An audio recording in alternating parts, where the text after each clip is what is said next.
iṣṭān bhogān hi vo devā dāsyante yajña-bhāvitāḥ tair dattān apradāyaibhyo jo bhuṅkte stena eva sa. Now, iṣṭān bhogān, whatever you have got for your subsistence, you should know it is given by God. Now, say for example, these grains, the grains, they are given to you by God for eating. You cannot manufacture grain in your factory.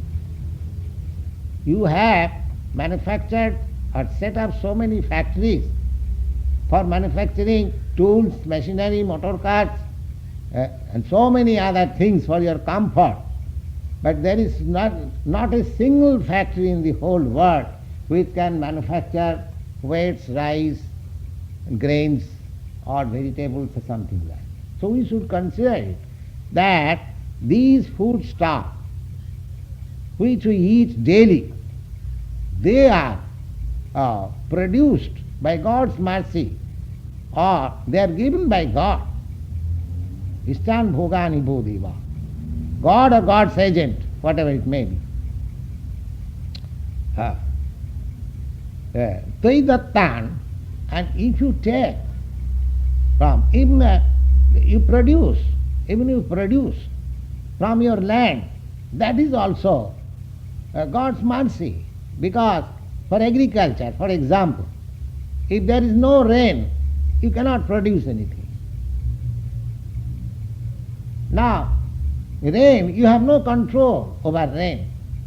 We shall come to that point in the next sloka.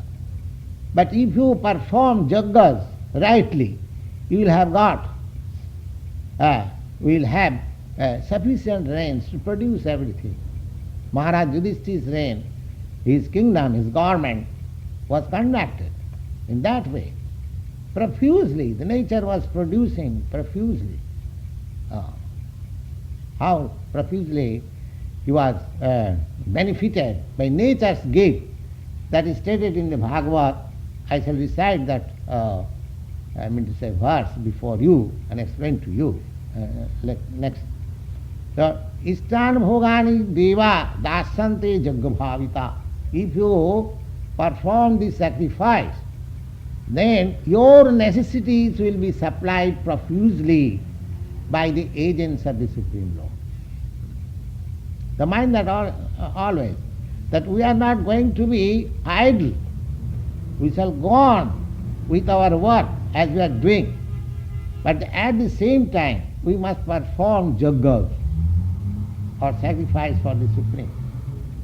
Then we will have sufficient for our necessities.